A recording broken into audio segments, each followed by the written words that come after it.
now we have a couple of spicy, like spice instruments, and they're a little spicy too. But these are the two double reed instruments that we offer in a band program typically. And something you need to know about these is that we don't have like 15 oboes like we have 15 clarinets. When we have oboe or bassoon, it's a very special sort of situation where you have a couple of people play them. And you don't really want more than that because they're they easily overpower a group. But they are special, they are wonderful, they're great for getting scholarships. But I'm getting ahead of myself. This is an oboe. It is the first of our two double reeds today. And we call it a double reed because a clarinet has a single reed that sits on a mouthpiece and vibrates back and forth. This has two reeds facing each other that vibrate against each other. And you end up with this sort of weird, crazy sound that we call crowing.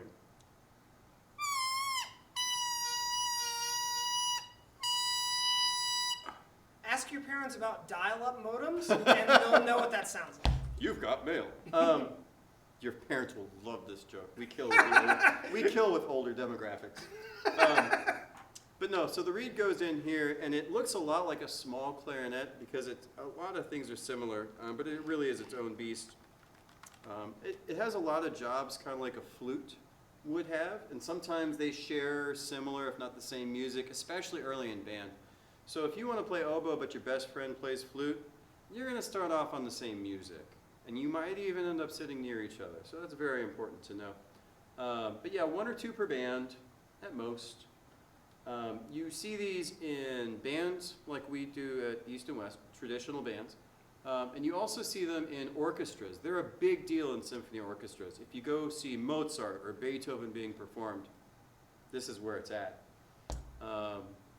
And you'll even see its big brother, the English horn, which is literally like a big oboe. It is. Literally, they just made it bigger. Yep.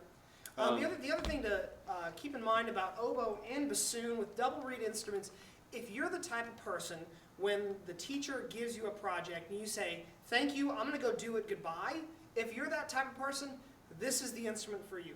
If you're the type of person that likes to work together, likes to be with a group, likes to help people and work together and everyone do their piece, then pick a different instrument because you're going to be on your own a lot with this instrument, and it's important to be one of those people that's really self-driven. Would you agree, Mr. Ballard? I completely agree, especially oboe for one, and definitely for bassoon, because the fingering charts for those are like wiring diagrams. You got to be really smart to play these things.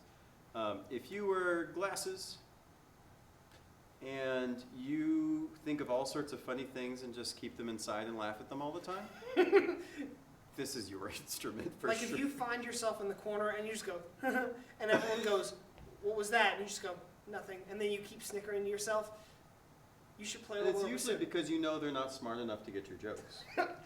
If you're the smartest person in the room, oboe or bassoon. But let me play a little bit for you. Y'all get ready for this. This is my specialty.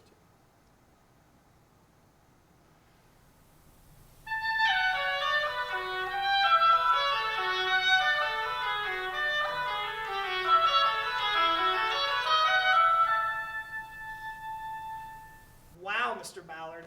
Can you play that one part again? The part, that part. Play this that part swoop again. or that swoop?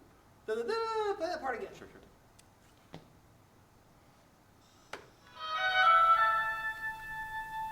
Wow. That's incredible. Yeah, conservatory will do that for you. All right, Mr. Wilson, what is this beast that you're holding, sir? So some call it the bassoon, others call it the farting bedpost. But what it is kind of like oboe, except much bigger and a little bit more complex with what your thumbs have to do. It sounds similar to the oboe, but deeper and kind of nasalier. And just like we were talking about with the oboe, the bassoon, it's one of those instruments for the type of person that really likes to be left alone and just figure it out. So if you're that person, this is a great instrument for you. Yeah, so I'm going to play you a little bit of the bassoon. Can I say something real quick? Please do. If you listen to a lot of old cartoons, or that sort of cartoony sort of sound, that's what I associate the bassoon with, even though I have more serious situations. But please, let's hear some of that sweet bassoon. Are you ready for this? No. Okay.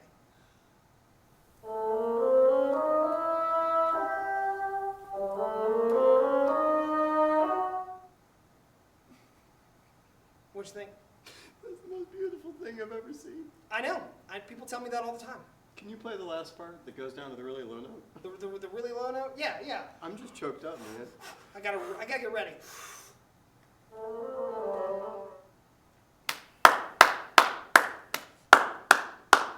You are welcome, friends. Now, if you guys haven't figured it out, neither of those clips were of Mr. Ballard or myself playing these instruments. You know, like we said in the intro, he's a clarinet player, I'm a trombone player. We can play all these instruments, but we think it would be much better for you guys to listen to other people who are better than us play these. They're just challenging, and it's definitely a beautiful instrument that, if it's right for you, then you should pursue, but it's also not for everyone. I will say, I know at East, and I'm sure at West too, we actually have bassoons for you to rent, so you don't have to buy your own. So if you go on to websites and go, oh my goodness gracious, why do bassoons cost that much? I don't know, but that's why we have them for you. Because they make them by hand at the North Pole.